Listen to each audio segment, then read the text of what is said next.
of interest are noted. Now we move to item 3, public participation.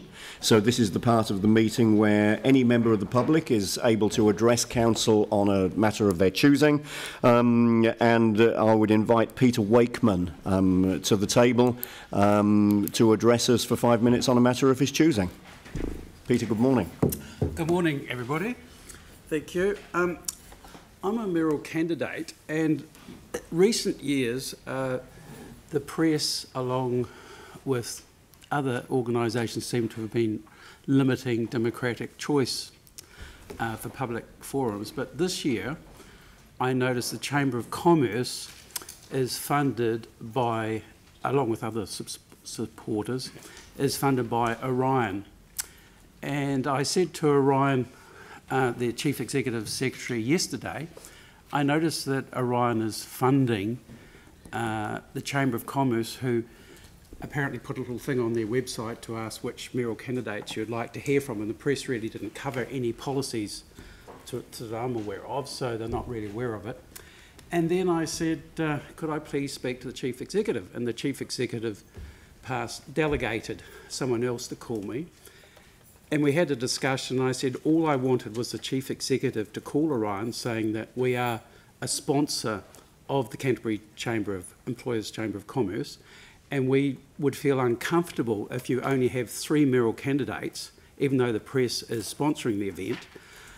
I think it would be inappropriate, for our sponsorship to continue if this is what is going to happen, because everyone in Canterbury who has Orion has no other choice of which electricity line supplier they have, and I just think it's inappropriate.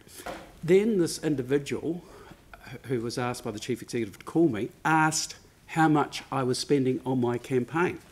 Now, I have a look at your corporate intent for Orion, and nowhere in it does it say that they should ask candidates how much they're going to spend. I thought that was a very inappropriate question.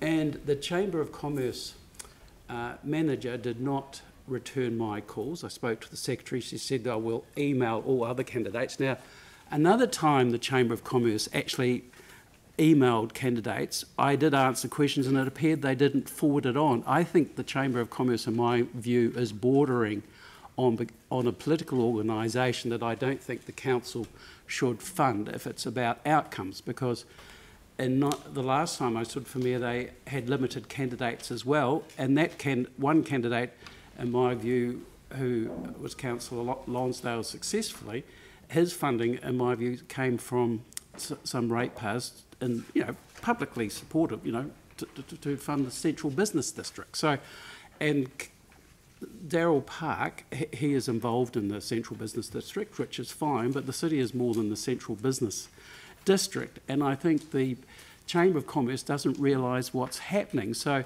I spoke to the Chief Executive last night. She called me. I really appreciate that. And she passed on her concerns to the shareholder of Orion. So I haven't heard back from the holding company of Orion, which the city owns. So if we're paying all these line charges to subsidise the Canterbury Chamber of Commerce for their meetings that exclude other mayoral candidates, it should also apply where council gives fundings for organisations that exclude other people at election times, because I believe it's using council money to fund an organisation that is not sort of democratic at election time. So I think it's very inappropriate for that to happen.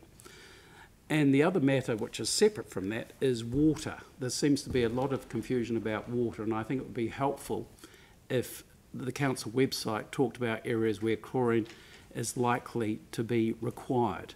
And I've asked for an ecological bailout, and I think it's only appropriate given that the government overthrew ECAN, and now the cost to our water for future times is unknown with the damage that we're going to get from the dairy industry, given that it's about 5,000 litres of water for 1 litre of milk. So I think the government should give us an ecological bailout to address our future water things, given that the former national government overthrew democracy in Christchurch. So the government can create debt-free money. They are printers of their own currency. Currently, 98% of the money is created by private banks, and the Australian private banks create an awful lot of money, and they're bigger than the dairy industry when it comes to profit.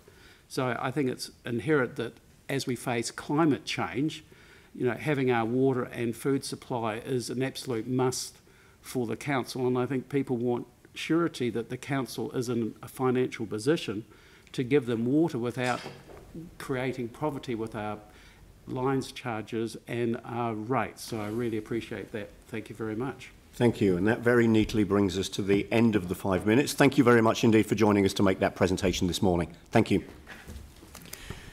So I'll now move on to the next item, deputations by appointment, item 3.2.